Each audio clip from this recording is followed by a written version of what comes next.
Hello everybody, I'm Eternal Flame here, and welcome to a theory from one of you guys, because I really like this theory a lot. Now this was originally going to be in my even more theories from you guys video, however this is such a massive theory that has more than enough evidence to warrant its own video, which this video is about the nature of curse techniques, how each of them are connected, and how they can each lead into their own path of evolution. So I'm going to read over each part of the theory, go over the evidence for it, talk a little bit more about it, maybe add more evidence to it, and then give my final verdict on this theory. So without further ado, let's get straight into this. Now this theory comes from someone known as Kekiro540, where they start the theory by saying there's a phylogeny to curse techniques. And for those of you like me who didn't know what that word meant, that word means branches of evolutions. But then they go to explain in the comment that what they mean by that is that all curse techniques come about from more fundamental techniques that can be applied to different situations. In other words, all curse techniques are technically related in some way, shape, or form, coming from one initial concept where they use fundamental techniques in order to advance the techniques to create their own identity. Where the first example that they give is the mechanism by which new techniques are created from these generalistic techniques is binding vows. Say Mai created a binding vow that she could only create bullets. She would gain a significant boost in efficiency to her creation of bullets.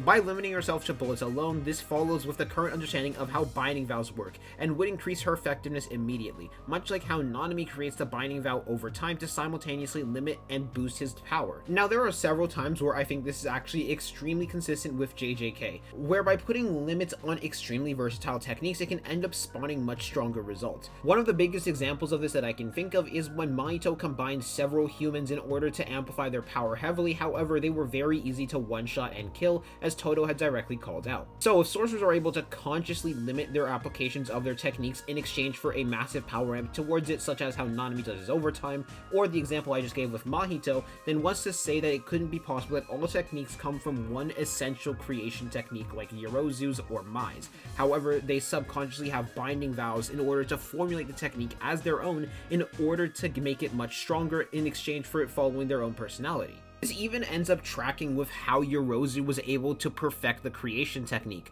Via limiting herself to only bug-based traits and liquid metal, she was able to maximize the technique and use it incredibly well, even though the creation technique costs a lot of energy. She was able to limit herself in order to make something incredibly strong, by using the concepts of bugs, which are already able to make things incredibly strong about them despite their small stature, and apply that to the human size. As they then continue on to the theory by saying many techniques are derived from simpler techniques. We see in this in the form of extension techniques such as Jogo's exploding flies and volcanoes he summons, as well as the meteor. Which, like I mentioned before, this is not the only case we have seen of extension techniques being used with binding vows in order to make them stronger. Of course, they're not likely conscious binding vows, but they're likely subconscious binding vows of limiting them to this specific applications, which would make them stronger as a result of that. This is when they give an example of a technique that might have evolved into another technique, which is how sky manipulation could have evolved into Nanami's 7-free technique. This is because of the fact that Nanami's 7-free technique and the Thin Icebreaker from Sky Manipulation have a very similar property to it, where both of these have an ability that allows them to bypass durability in a way, as well as just straight up hit them,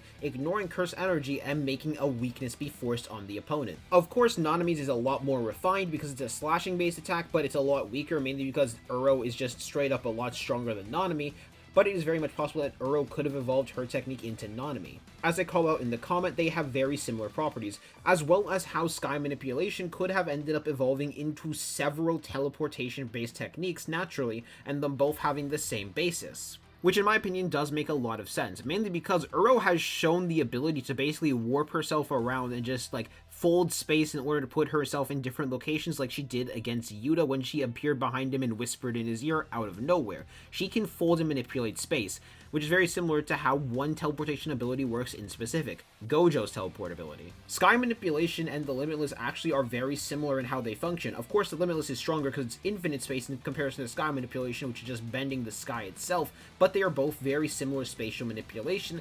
It's just Limitless is much more focused and much more fine-tuned, which the Sky Manipulation manipulation being able to evolve into limitless also makes sense if we continue down this meta, mainly because of the fact that you need the 6 eyes to master the technique, which fits very well within the logic of all techniques come from one another, and it's just the sky manipulation is the easier way to manipulate the space without needing such fine-tuned 6 eyes levels of control. Where the more powerful the branch of evolution is, either the more requirements is needed in order to be able to control it properly, or the more additions and skill is needed in order to actually control it properly as well. This is where the comment then goes on to say that basically creation technique can be refined into numerous other techniques, such as water manipulation, blood manipulation, even fire manipulation can be classified as refinements of the creation technique, which also makes sense because we know through the creation technique, Yorozu was able to create the Kamutoke, a curse tool that had lightning properties. So basically all techniques coming from the creation technique itself and just branching off with their own ways while taking properties from other techniques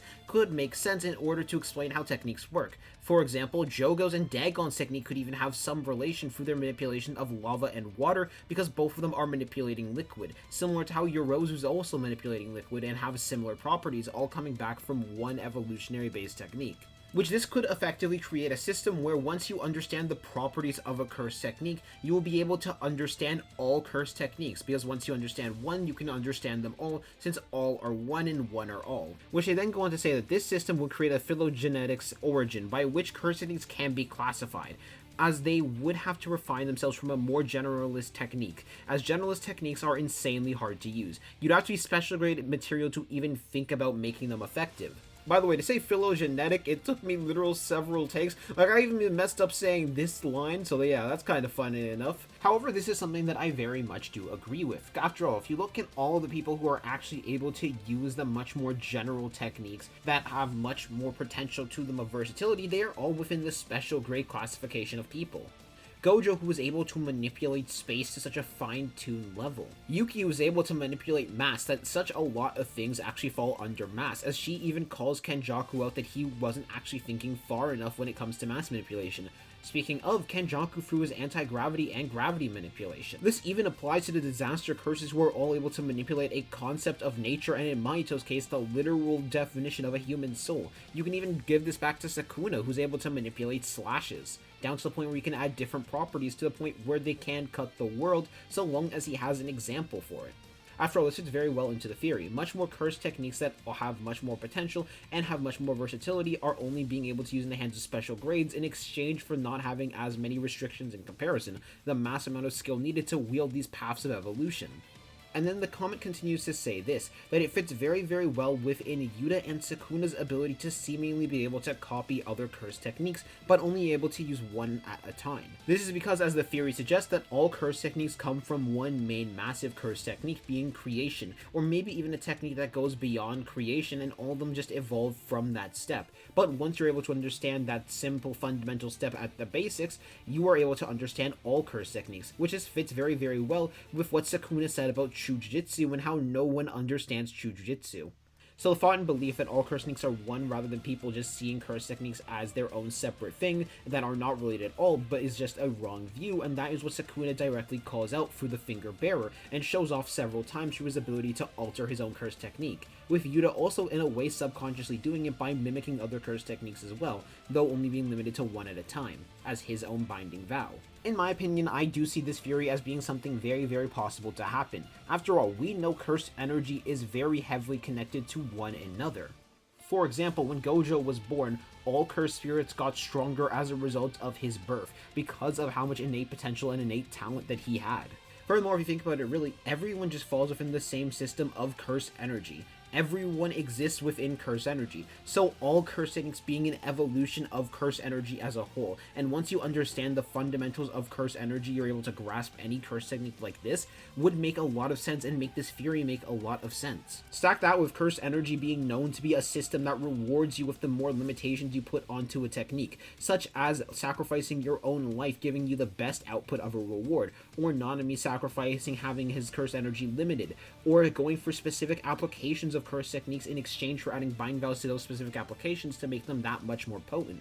where technically anyone and everyone can wield every single curse technique, but it would take such godly levels of curse energy and curse energy control that no one in the modern era could even hope to wield it, not even the likes of Gojo with the 6 eyes or Sukuna, because of how much control of curse energy it would truly take. After all, in theory, creation could be one of the most busted techniques if it wasn't for how much curse energy it would cost to even perform it. Even Yorozu, who had one of the highest outputs during the Heian era, couldn't perform it properly. So the level of skill it would take to truly perform the fundamentals of curse energy and have all curse techniques stem from it would take a lot. Although there is one issue with this theory, which is it would go against the innate understanding we all have of curse techniques, which is that they are very innate to a person, that they are 80% innate potential, at least according to Gojo. However, there's just the potential that Gojo was wrong. There's the potential that everybody was wrong. After all, Sukuna makes clear, no one understands what true Jujutsu is. So if Sukuna got into such a deep state of curse energy understanding that he was able to see beyond what most people could normally see, and that's how he learned how to alter his technique to be able to do the things that he can do, that would be amazing. It also fit very well within the black box as well, where the curse technique is stored. So I do think this is a really good theory. And thank you for commenting it down below. This is a really good theory. I like it a lot. Anyways, I'm gonna see y'all later. Peace out. Hope y'all have a good day. And tell me what you guys think in the comment section down below about this theory.